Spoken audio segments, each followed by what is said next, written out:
Cerita horor nyata. Sopir ojol antar paket ke alamat orang yang sudah tiada awal malam yang melelahkan. Hari itu, Jakarta diselimuti hujan sejak sore. Jalanan macet parah, suara klakson bersehet sahutan, dan genangan air memenuhi sudut-sudut kota. Budi, seorang sopir ojol berusia 32 tahun, menghela napas panjang di atas motornya. Seharian ia sudah menempuh hampir 12 order. Badannya letih. Jas hujan murahan yang ia kenakan pun sudah robek di bagian lengan. Tapi ia butuh tambahan penghasilan kontrakan dan cicilan motor menunggu. Pukul 22,4 saat ia baru saja menurunkan order makanan di sebuah apartemen, ponselnya berbunyi. Notifikasi order masuk. Antar paket ke Jalan Melati nomor 45, Kampung Baru. Nominalnya lumayan besar, bahkan lebih tinggi dari rata-rata ongkos pengantaran malam itu. Budi sempat ragu, namun angka itu terlalu menggiurkan untuk ditolak. Rezeki terakhir sebelum pulang pekernya. Ia tekan tombol terima order. Perjalanan ke Kampung Baru. Rute yang ditunjukkan aplikasi memaksa. Budi melewati jalan kecil yang jarang ia masuki. Jalan raya perlahan berganti menjadi gang sempit, dengan pepohonan besar yang menaungi hampir seluruh jalur. Daun basah berjatuhan, menimbulkan suara serik-serik saat terlindas ban motor. Suasana semakin sunyi, lampu jalan hanya ada setiap 100 meter sekali. Sesekali, Budi melewati rumah-rumah tua dengan pagar berkarat. Hanya sedikit orang yang masih terjaga. Di tengah perjalanan, musik dari ponselnya berhenti sendiri. Aplikasi ojol sempat anehnya, meskipun jaringan penuh, Maps berkali-kali reloading. Bude mulai gelisah. Aduh, jangan sampai nyasar tengah malam begini, gumamnya. Di perempatan kecil, ia berhenti sejenak. Saat memeriksa ponsel, tiba-tiba dari kaca spion, ia melihat bayangan samar, seperti orang berdiri di belakang motornya. Budi menoleh. Cepat kosong, tak ada siapa-siapa. Rumah nomor 45. Setelah 30 menit lebih, akhirnya Budi menemukan rumah dengan plang nomor ke-45. Rumah itu tampak jauh lebih tua dibanding rumah sekitarnya. Dinding kusam penuh lumut. Cat putihnya sudah memudar menjadi abu-abu kotor. Halaman dipenuhi ilalang setinggi pinggang. Pagar besi setengah berkarat menjulang di depannya. Jendela kayu rumah sedikit terbuka, seperti ada yang mengintip. Namun, tak ada cahaya lampu sama sekali. Budi menepikan motor.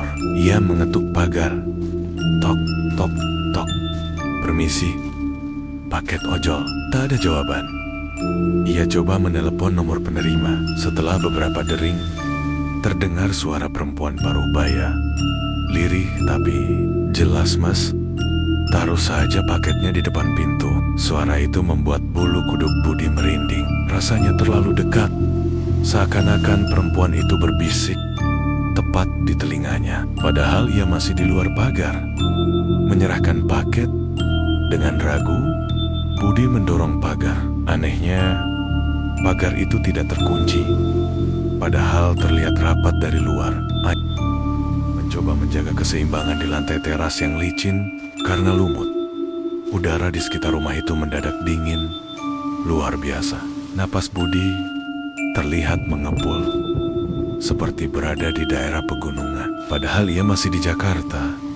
Ia berjalan pelan, menaruh paket di depan pintu kayu lapuk. Saat hendak berbalik, terdengar suara berbisik halus.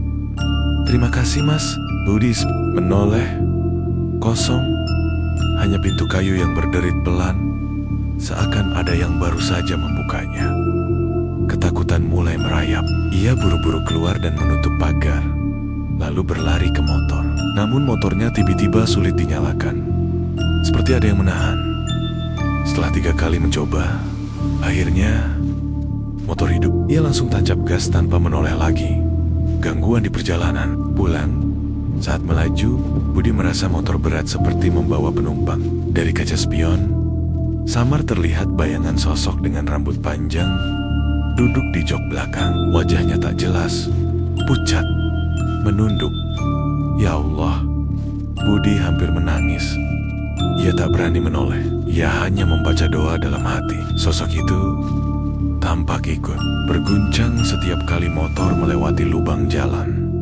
Begitu sampai di jalan besar, dengan beberapa kendaraan melintas, bayangan itu lenyap begitu saja. Motor kembali terasa ringan. Malam-malam setelahnya, Budi sampai rumah kontrakan dengan wajah pucat pasi. Ia memeriksa aplikasi, dan benar orderan tercatat selesai. Bahkan ada tulisan, paket sudah diterima. Namun malam itu ia tidak bisa tidur. Suara bisikan, terima kasih, Mas, terus terjang-jang di kepalanya. Malam-malam berikutnya, ia mulai sering bermimpi buruk. Dalam mimpinya, ia kembali ke rumah nomor 45. Selalu dipanggil suara yang sama. Mas, tolong antar lagi paketnya. Ia terbangun tengah malam, mendapati notifikasi di ponselnya seperti ada order baru dengan alamat Jalan Melati nomor ke-45. Padahal saat dibuka, layar kosong.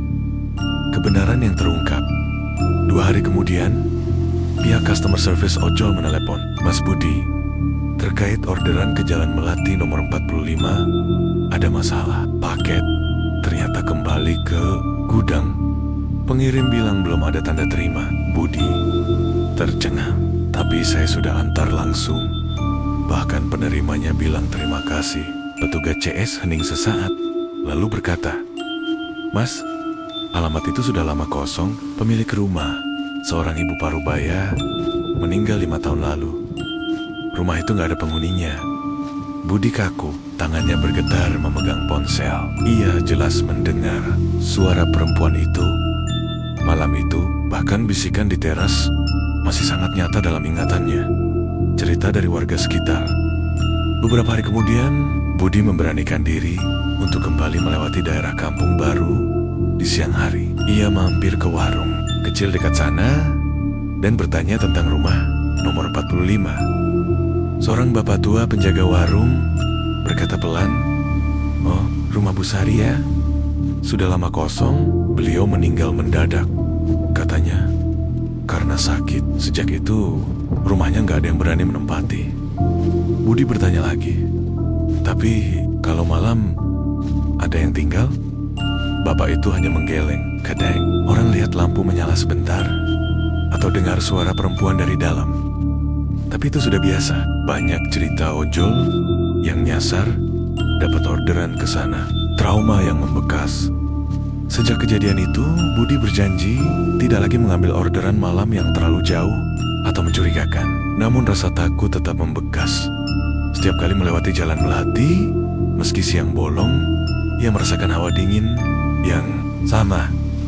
Ia mempercepat motornya, menghindari menoleh ke rumah nomor 45. Bagi Budi, malam itu adalah pengalaman paling menyeramkan sepanjang hidupnya. Sebuah bukti bahwa tidak semua pelanggan berasal dari dunia yang sama. Cerita ini menjadi pengingat bagi semua pengemudi ojol yang bekerja hingga larut malam.